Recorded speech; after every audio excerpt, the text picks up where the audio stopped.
Hello everyone. So last week was a pure consolidation ranging week.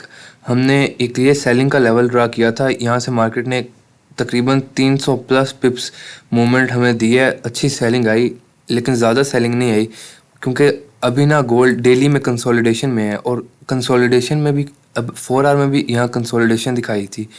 Like imagine this is the whole week movement, इतनी pure consolidation ranging. उसके बाद इसके अलावा daily में भी ये रेंजिंग में है। अगर हम यहाँ देखें तो एक ट्रेंडिंग मार्केट होती है, रेंजिंग मार्केट होती है, और साइडवेज मतलब जो है ये होता है ट्रेंड ट्रेंड और ये प्योर रेंज है। रेंज में ट्रेड करना काफ़ी मुश्किल होता है, इस लिहाज से कि हमें सिर्फ इन लेवल्स पे ज़्यादा अपॉर्चुनिटीज़ मिल सकती हैं अच्छी। बाकी इन बिटवीन मार्केट काफ़ी रेंज करती है, तो क्लियर प्राइस सेक्शन नहीं है। लाइक खुद यहाँ अंडरस्टैंड करें, यहाँ क्लियर प्राइस सेक्शन नहीं है, पूरे हफ्ते की यही मूवमेंट है। सो अब देखते हैं कि नेक्स्ट वीक में हम प्लान करते हैं, अपॉर्चुनिटीज़ जोन्स ड्रा करते हैं। वीकली टाइम फ्रेम से स्टार्ट करते हैं। वीकली टाइम फ्रेम में तो फ़िलहाल वही रेंजिंग है जो कि काफ़ी हफ्तों से है। ये हमारे पास एक पर्टिकुलर लेवल है। इस ब्रेक ऑफ स्ट्रक्चर के बाद अच्छी खासी रिट्रेसमेंट नहीं आई, सो हम एक्सपेक्ट कर रहे हैं कि हमें यहाँ अगर मार्केट मिल जाती है तो ये एक बहुत ही डिसेंट बाइंग अपॉर्चुनिटी होगी, इससे अच्छी नहीं मिलेगी। मगर ऐसा नहीं है कि अगले वीक मार्केट आ जाएगी। कई वीक्स बाद, मतलब कि ऐसे हो सकता है बहुत ही वीक्स बाद मार्केट यहाँ आए, लेकिन यहाँ से एक अच्छी बाइंग अपॉर्चुनिटी मिलेगी क्योंकि ये वीकली टाइम फ्रेम है। डेली टाइम फ्रेम में वही बोरिंग रेंजिंग, ये रेंज कर रहा है गोल्ड ऊपर नीचे। और डेली में इसने चेंज ऑफ कैरेक्टर कर दिया था यूजुअली, ठीक है। चेंज ऑफ कैरेक्टर के बाद पुल बैक आता है और देन मूव कंटिन्यू होता है टू द डाउन साइड, ठीक है, अगर डाउन साइड की तरफ चेंज ऑफ कैरेक्टर हुआ है। मगर यहाँ रेंजिंग है तो अलग ही सीन हो रहा है। खैर हम देखते हैं। अब नेक्स्ट वीक में ये हो सकता है कि अगेन इस रेजिस्टेंस को टच करे, जैसे पास में रिजेक्शंस आ रही हैं अच्छी, अगेन इस रेजिस्टेंस को टच करे और मार्केट अच्छी खासी रिट्रेसमेंट हमें दिखाए। ये एक सीन हो सकता है। और डेली में ये है। उसके बाद डेली में दो दो बाइंग जोन्स ये हैं, काफ़ी अच्छे बाइंग जोन्स हैं। एक सेलिंग जोन ये है। डेली का हमारे पास ये व्यू है सिंपल सा। डेली में ये है क्योंकि मार्केट रेंज है। उसके बाद अब हम 4 आवर में चलते हैं। 4 आवर में क्या हो रहा है, ये रेंज अगर हम देखते हैं तो इसने कुछ इस तरह का एरिया बनाया हुआ है जो कि अंडरस्टैंड करने के लिए मुश्किल है। इस एरिया के बाद मार्केट क्या करेगी, मार्केट अगर either side of the break out या ब्रेक डाउन कर सकती है। जैसे ये एक रेंज है, अब जिस जिस तरफ भी ब्रेक आउट करे उस पर रिटेस्ट पे अपॉर्चुनिटी मिल सकती है लॉन्ग की। अगर शॉर्ट में ब्रेक डाउन करे तो रिटेस्ट पे शॉर्ट की अपॉर्चुनिटी मिल सकती है, क्योंकि ये एक पैटर्न होता है। मार्केट अगर इस प्राइस सेक्शन बनाए और क्लोज होती जाती है वेज पैटर्न की तरह। 4 आवर में एक बाइंग जोन है हमारे पास काफ़ी अच्छा, यहीं से चेंज ऑफ कैरेक्टर हुआ था। अब कन्फ्यूजन ज़्यादा क्यों है मार्केट में, क्योंकि मार्केट में अब डेली में जो है, डेली में चेंज ऑफ कैरेक्टर है डाउन साइड की तरफ और 4 आवर में अप साइड की तरफ। खैर ये एक अच्छा बाइंग जोन है, यहाँ बाय की एक अच्छी खासी ट्राई मिल सकती है। रीज़न बड़ी सिंपल है। रीज़न यहाँ मार्केट ने चेंज ऑफ कैरेक्टर दिया था 4 आवर का, ठीक है, और फिबोनाची की 50% सॉलिड रिट्रेसमेंट है। फेयर वैल्यू गैप है मार्केट में, सही है। तो ये काफ़ी ज़्यादा कन्फ्लुएंसेस ऐड हो रहे हैं, यहाँ से हमें अच्छी ट्रेड मिल सकती है। ऐसे कोई रिस्क टू रिवार्ड हम लगा सकते हैं, ऑल टाइम हाई की तरफ भी लगा सकते हैं, या जितना अपना risk to reward ratio maintain करना हो, पर पर्सन टू पर्सन डिपेंड करता है और उसके ट्रेडिंग स्टाइल पे। उसके बाद हम 4 आवर में देखते हैं। 4 आवर में एक ये पर्टिकुलर जो है ना जोन, यहाँ पर एक ये पर्टिकुलर जोन भी है, यहाँ पर भी ट्राई की जा सकती है, लेकिन उससे पहले मेन जोन यही है। मेन जो जोन है ना वो ये है। यहाँ ऐसे हो सकता है कि यहाँ लिक्विडिटी स्वीप वाली कैंडल बने और फिर एकदम मतलब कि ह्यूज मोमेंटम टू अपसाइड है।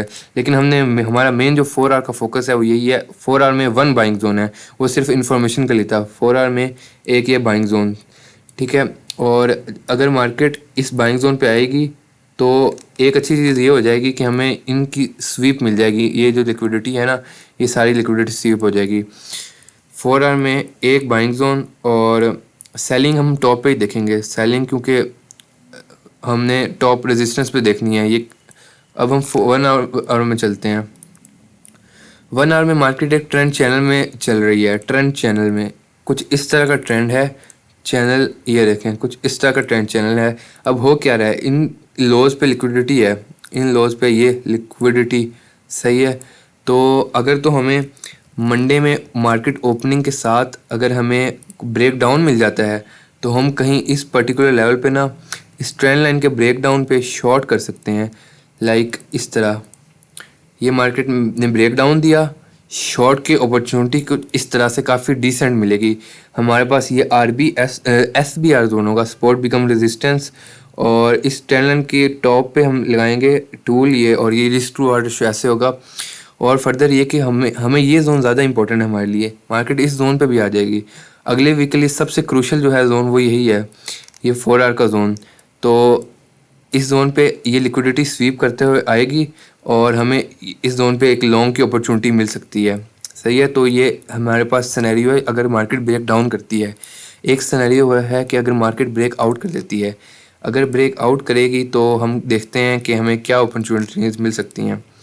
ब्रेक आउट अगर करे मार्केट इस वेज पैटर्न को, तो हमारे पास एक RBS जोन प्ले आउट हो सकता है कुछ इस तरह से। ये होगा हमारे पास जोन, और इस ट्रेंड चैनल का मार्केट ने किया, ये देखें ऐसे मूव कर रही है मार्केट फ़िलहाल। सही है, और इसका होगा हमारे पास ब्रेकआउट, तो हम इस पर कहीं लॉन्ग प्लान कर सकते हैं। फिर टारगेट 3450 तक भी जा सकते हैं, क्योंकि ब्रेकआउट गोल्ड में काफ़ी ज़्यादा सही वर्क करते हैं अगर कुछ इस तरह से हो। और हम फंडामेंटल साइड पे देखते हैं, अब इसको डिलीट करते हैं। फंडामेंटल साइड पे गोल्ड क्या कर रहा है, let's see. Monday no news, Tuesday AUD में न्यूज़ है ऑस्ट्रेलियन डॉलर में, ठीक है। Wednesday AUD again, Thursday AUD again, हाँ थर्सडे को है USD में भी, हाँ थर्सडे को डॉलर में है एक न्यूज़, अनएम्प्लॉयमेंट क्लेम जो कि हर हफ्ते होता है। Core purchasing price index monthly है ये न्यूज़। एक USD में न्यूज़ है थर्सडे को, और फ्राइडे को न्यूज़ है कोर रिटेल सेल्स की। फ्राइडे और थर्सडे फ्राइडे गोल्ड को अफेक्ट कर सकता है, बाकी इतनी कुछ खास न्यूज़ है नहीं मार्केट में फ़िलहाल। सो एक दफ़ा ओवरव्यू कर लेते हैं complete. Weekly draws on liquidity, market can sweep these and come to this point, यहाँ से लॉन्ग अपॉर्चुनिटीज़ हैं। डेली रेंजिंग, कंप्लीट रेंजिंग, हमने डेली में सिर्फ बहुत नीचे से बाइंग प्लान की है डेली में, और काफ़ी ऊपर से सेलिंग प्लान की है क्योंकि रेंजिंग मार्केट है। 4 आवर में हमने 2 सिनेरियो जनरेट किए हैं इस पैटर्न की बेस पे। या तो इसका ब्रेक आउट हो तो हमें रिटेस्ट पे लॉन्ग अपॉर्चुनिटीज़ मिलें, ब्रेक डाउन पे हम रिटेस्ट पे शॉर्ट अपॉर्चुनिटीज़ देखेंगे। और ये 4 आवर का जोन मार्केट में काफ़ी इंपॉर्टेंट है अगले वीक के लिए, यहाँ से काफ़ी heavy pips, massive pips buying मिल सकती है, और यहाँ से सेलिंग। सही है, तो ये था forecast. Let's see, hope so not ranging week next, और कैसा गोल्ड परफॉर्म करता है, गोल्ड कहाँ जाता है। तब तक के लिए अल्लाह हाफिज़।